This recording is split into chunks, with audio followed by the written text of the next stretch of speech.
The principles upon which our country was founded shattered and bettered all the old world notions of governance that had ever been.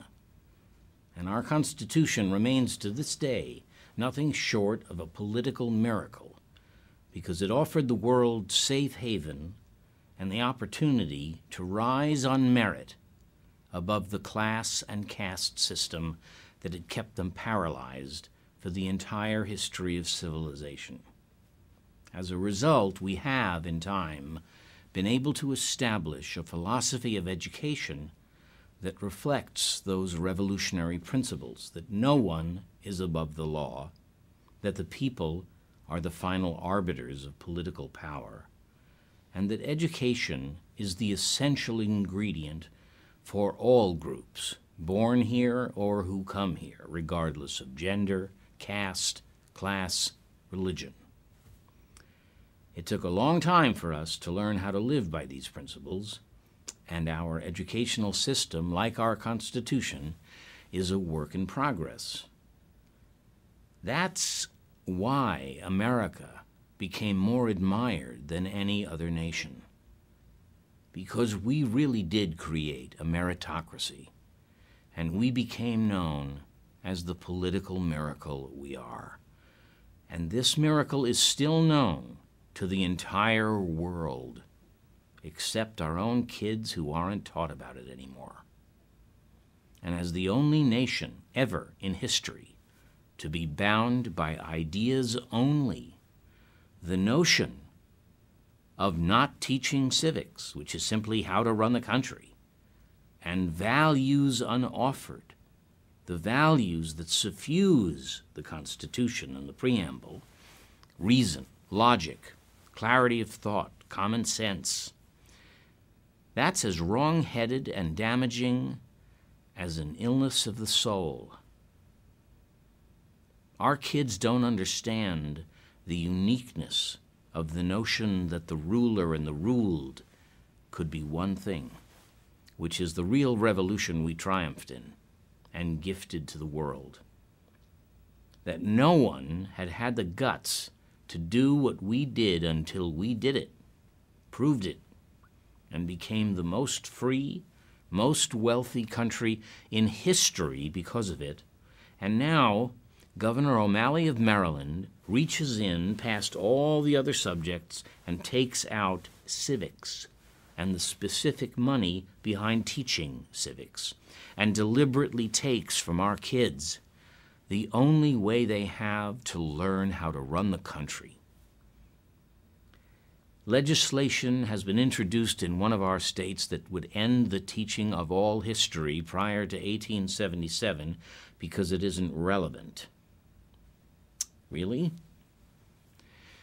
There can be no greater mandate in education than enabling and guiding our children to act as responsible citizens engaged in their community, their nation, and the world around them.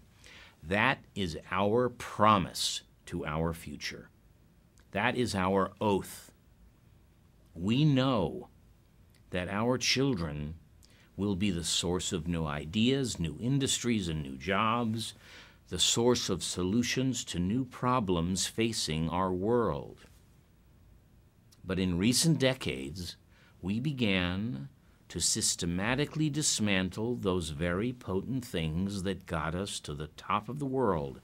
In an unprecedented spasm of doubt, we began to dumb down our children's education. And worse, to stop striving for excellence in any subject, but most especially in the excellence in understanding and maintaining our unique system of governance, this Republican democracy that ironically calls for more intelligence from its public body than any other way of governing. Monarchy or fascism didn't even ask people, and we demanded that people be the boss, and they need training in that, not removing it from them. That was the greatest gesture of respect to the majority of mankind ever offered. And when our national stats began to reflect that senselessness, we looked around for someone to blame, and we found them, hiding in plain sight right at the scene of the crime: teachers. Now let's talk some sense to the American people. Teachers are not the problem. Teachers are the solution. But good teachers require training and schooling to be good. And we deny them the same excellence that we deny our kids. And then politicians blame the teachers instead of admitting they're voting for a decay in education without the vision to see how they are condemning their own children to be as ill-equipped as our children will be. Life is not pro-American. Life doles out bad and good, and our kids must be able to handle both. They must have agility of mind, and they're taught now to handle nothing. Certainly, we're not teaching them how to prevail, and our kids will not thank us for that.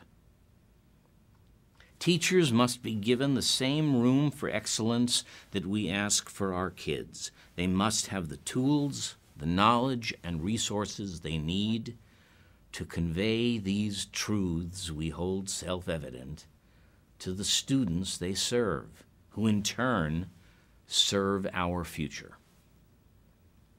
By cutting the ground from under teachers, you are guaranteeing failure in the future. Failure of this nation.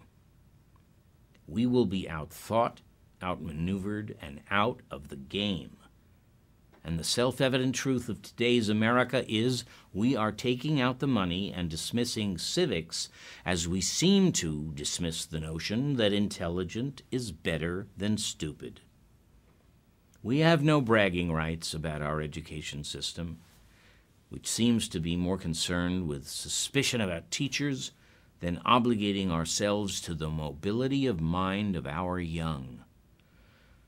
Our kids aren't taught anything resembling reality or quality. So we blame teachers, who are as shackled as their students. Excellence in civic education is the linchpin of our success or failure in the world being created right now. And education was a nonpartisan obligation for 200 years. Our effort today must also be nonpartisan. We are now passing up and out kids who cannot read or write, much less think, as responsible members of society. Do we really, as Americans, think we can win with something like that? Civics unoffered is a crisis. Values shared that are not offered are a crisis. Some problems are damaging to all, and some solutions should never be left to partisanship. Can't we look above party and join together to rid ourselves of this disgraceful mindset and stop blaming those who are in close daily touch with the difficulties of this problem and its possible solutions? Because teachers are the ones we remember, who gave us knowledge, which is the beginning of wisdom. Let's respect and treat them fairly. Let's give them the tools and knowledge and resources they need to do what they have dedicated themselves to do in the first place, to nourish and cultivate bright, eager, civic-minded, responsible citizens. A big part of citizenship is speaking out on things that matter, like the state of our public schools. The Excellence in Education event is a chance for all of us to stand together and remind our leaders that education is about a lot more than test scores that test teachers and not students anyway. It is about music, it is about art, it is about history, it's about critical thinking, and it's about running the country with knowledge and pride before it's time for them to run the country.